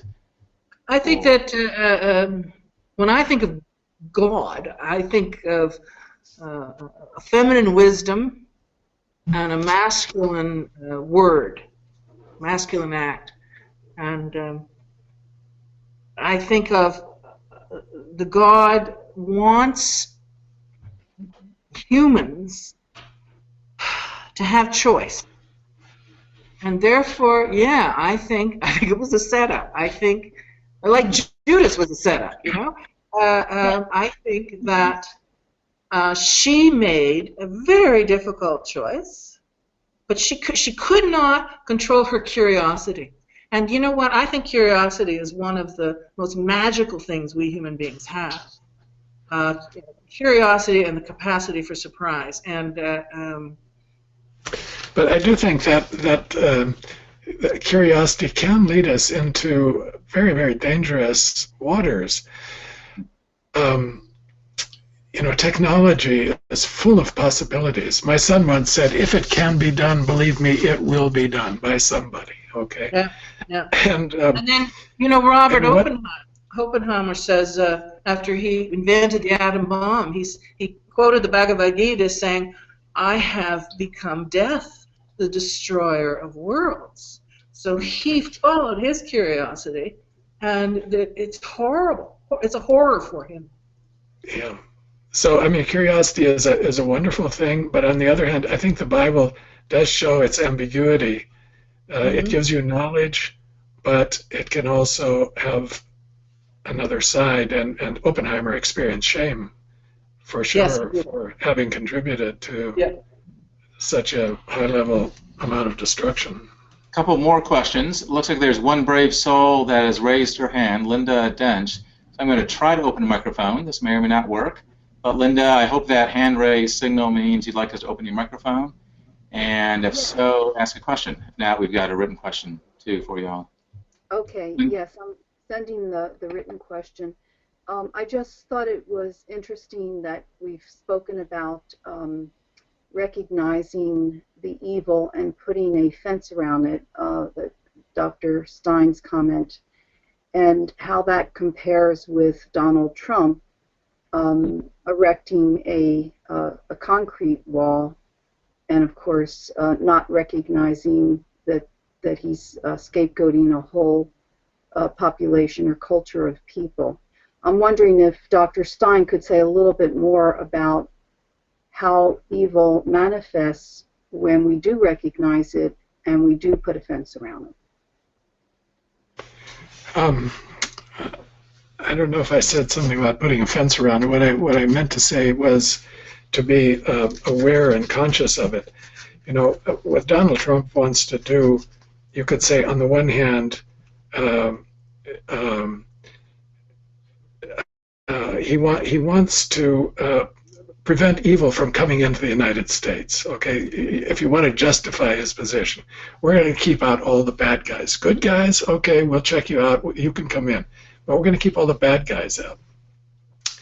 And we're going to provide a paradise. We're going to build a wall around it, and we're going to make sure that everybody is safe and prosperous. America will be great again. It's a great promise. And a lot of people, for various reasons, want that. We're going to bring the jobs back. We're going to have the old America of the 50s again, or whatever. So that has an appeal. Now, in our discussion, if you try to put a wall around yourself and keep yourself safe and pure and so on, what you are doing is pushing the evil, the shadow side, out of your consciousness. You're going to put a wall here. It's going to be on the other side of the wall, but it doesn't stay on the other side of the wall. It sneaks in. It tunnels through, and it comes into your good intentions. It comes into your into your narcissism, into your self-serving yourself. It's a very narcissistic position. We're going to make America great. The rest of the world's going to pay for it. Okay? We're not going to pay for anybody else. We're not going to take care of anybody else. We're not going to care about anybody else. We're going to take care of ourselves. It's a very narcissistic position, and that's what these defenses against evil try to do. Push it out, project it, put it onto somebody else, and keep it out. But you don't. You do the opposite. It actually lets it in a more subtle way through the narcissistic tunnels. And so, And I wonder if you think, well, I've put a wall up. You know, I've protected me and my collective. If that very concept makes you not see evil that has come in under the sidewalk and come up. absolutely, you're trying to whitewash your consciousness. And I do no evil.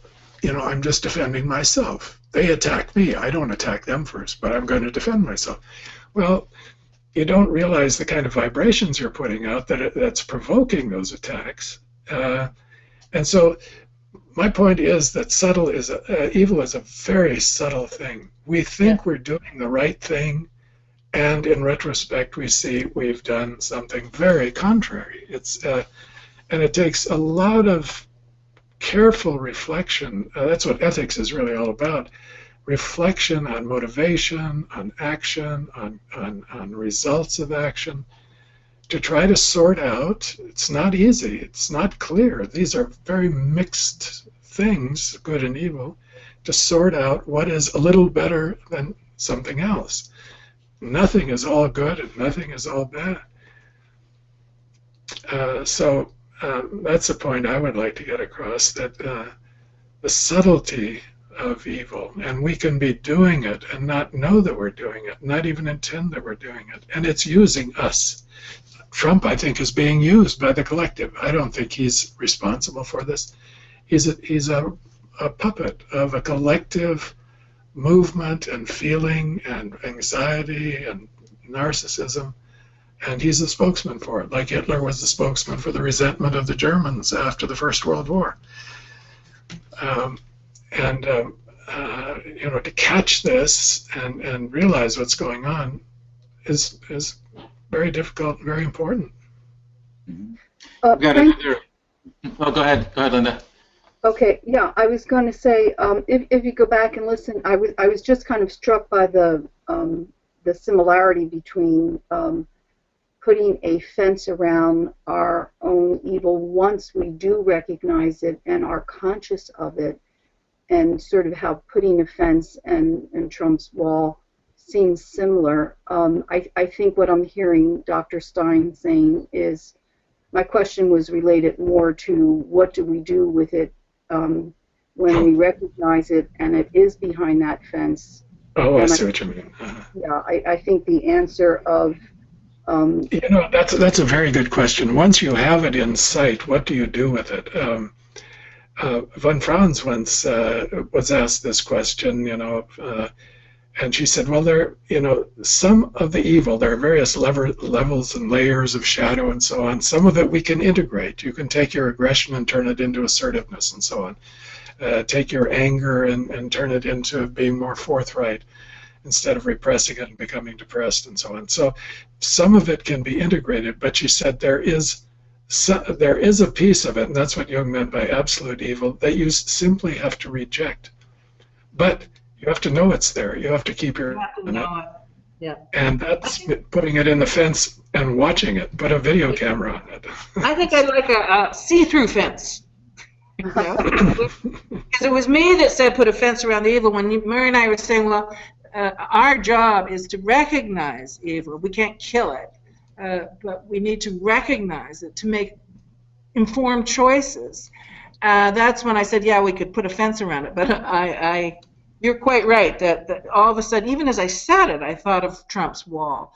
So I think I have, a plexiglass wall around the around it. It's more just like the witch going down the barrel with the nails. You You just have to recognize it and turn away from it.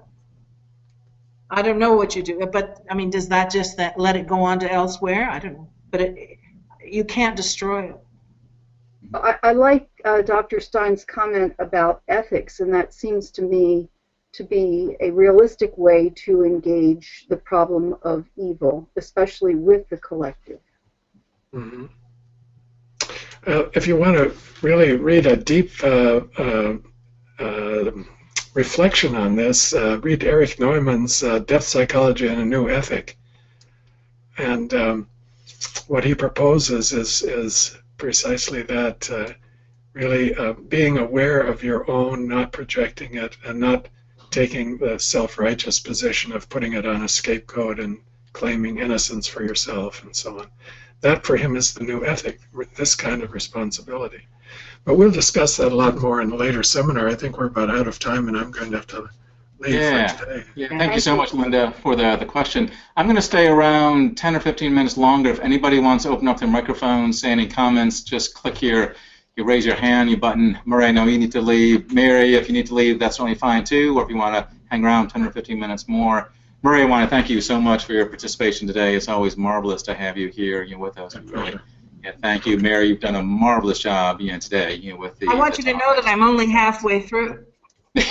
Actually, I know that because I've got the slide list in front of me. I'm like, oh, darn, there's some more slides there. It's really interesting. Right. We'll figure a way to get you back or get you to publish a book with Chiron. We'll do something to get the rest of those slides kind of going. I was going to do a sequel. We can do a sequel. Also, we actually could. We could slide one in you later on. Mary, can you stay a few minutes, or do you need to sign off too, or are we saying goodbye to you? Do you have a I'm afraid I'm going to have to sign off, yeah. Okay, that's absolutely I'm fine. not in my home, and I have to get back for a client, so. Yep, yeah. We said 1 o'clock Eastern time, so we want to honor that. So we'll say goodbye to Mary and Thanks, Murray. Mary. Yeah, thank you both, so much for attending. It was just a Enjoyed that. wonderful time. Yeah. Great conversation. Thank you, Murray. Thanks, Mary. Bye. And let me read the question, then Edward's got his hand up, so I'm going to call him Edward in a moment. Anybody else who wants to put their hand up, just please do so.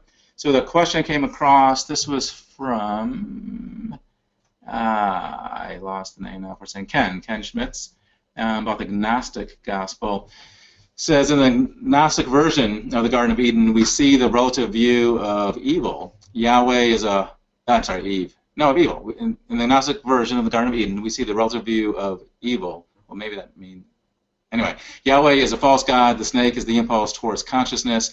Eve is the bringer of consciousness to man. The deeper goal is to help the human beings discover that a deep feminine wisdom called Sophia is trapped within their body and psyche. Eve is seen as evil to the patriarchy, but a hero to the Gnostics. Great question. Yeah, I love that piece. And I think you did a great job elucidating that. Clearly, the Gnostic Gospel, and that one in particular, can really give a different view of how that's seen with that. And Brian's got the poll. We never did the poll. Let me first open up. Oh, the poll is open, so people can click on the poll. Looks like. So anybody that's still attending, when you think of evil, what is the first image to come to mind? Go in and click through that, and we'll share the results before we sign off in a few minutes. In the meantime, I'm going to open up Edward's mic in a moment. Ken, if you're still on, if you want to say anything more about the Gnostic Gospel, go ahead and raise your hand with that. But let me open up Edward's mic, if that works. Whoops. Edward, there it is. Edward, are you there? Can you hear us? Yes, I'm here. Okay, excellent. Go ahead with your comment or question. Well, I've been thinking about this in terms of the old archetypes between Apollo and Dionysus. Mm-hmm. The conflict between enlightened, rationalistic leadership, for example, that I feel has been projected upon Obama, and the revolt against it that seems to be personified by Trump. And I almost wonder if the culture has been made so structured and so over-rationalistic that what we're seeing is is kind of a instinctive revolt against rationalism. I'd just like to see what others think about that. That is a marvelous question. I've actually thought of some of those aspects as well. You saw that with Obama so powerfully in the other direction when he first, was elected, and even before he was elected. So much so they got the Nobel Peace Prize, before he had done anything virtually, which was, amazing. He was a rock star throughout Europe. People were just swooning over him. Virtually had that savior archetype in my mind, to be followed by the demonization of him, within a pretty short time. People, were enraged. They were talking about Obamacare and the negative and the death panels and this and that. Now, some of that was the Republican intensity and the scapegoating. But, yeah, I think you're right on target with that of the political landscape in the United States and probably many countries, if not all countries, has that pendulum swinging back and forth. And I wouldn't be at all surprised if there's a kind of rage against, frankly, an African-American president who was progressive and trying to change things, and now you have a very, very different scapegoating energy that's seemed to having a groundswell. And could that be in reaction to the prior energies that's been there? Do you have other thoughts about that? I didn't know what to do about this phenomenon. I've been quietly labeling it as American fascism, and not sure whether that's fair at this point, but I suspect that it is, and it's not the first time that we've seen it in this country, but added to all the chaos that's happening around the world, it's a destabilizing factor, and a dangerous one, because we'll get, I'm afraid that we'll be pulled into other foreign wars and so forth as a reaction to quiet diplomacy and enlightened leadership, that will just be very instinctive and very... You would wonder if Donald Trump were to win the full presidency, and if he keeps this perspective. I also wonder, is there a bit of a ruse going on where he's knows exactly what he's doing and is kind of playing the role to garner votes? Even so, that would probably only be partially the case. But yeah, would a reactionary president pull us into this, particularly if he's possessed by some of these unconscious archetypal forces? With that, to your question, what can we do? That's a wonderful question. We probably do have to be a little bit careful about labeling with the word fascism, only because that will so trigger people's reactions one way or the other. But I think the conversation of what is going on, why are there riots in Chicago, and why are people getting hit and beat up at these rallies, and what is going on in Donald Trump's energy with that, I think keeping that conversation alive is very important. And of course, if we're politically inclined to work in the political process, I think Donald Trump is pulling a lot of progressives back into the political process as people are trying to rally against some of that energy. Are there other questions? I don't see any other hands raised. We can wind down in a moment. Oh wait, we've got the poll results. So let me click through to make sure I can see that. So when you think of evil, what is the first one that comes to mind? Nazism, by far. Deaths of thousands from war, Islamic terrorism. And interesting, nobody said the evil witch or torture and death of children. Of course, the evil witch we were talking so much about, and how that was kind of unfair for the witch to carry this energy. I wonder, had we done this poll in the very beginning, maybe there were some anti-witch folks. But thank you very much for both the poll and people's thoughts. Nazism just seems like such a unbelievable expression of evil. I went to see the movie The Son of Saul just a couple of weeks ago, knowing almost nothing about it other than it was a highly acclaimed foreign film, and it had something to do with World War II. I walked in and was just blown away by the intense evil within it. The Son of Saul is a movie, a foreign film, subtitled, but from the perspective of a Jewish Nazi camp worker. So he's being kept alive for a while to stack the bodies and then clean out the gas chambers, such these horrid things. But you see it from this just despairing energy from the inside of the camp, from a Jewish workers' perspective in there, and it is just brings you into that level of evil that is just indescribable and pulls you into your gut, and you leave in this kind of horrified space. Last call, any hands to be raised to open up mics before we sign off?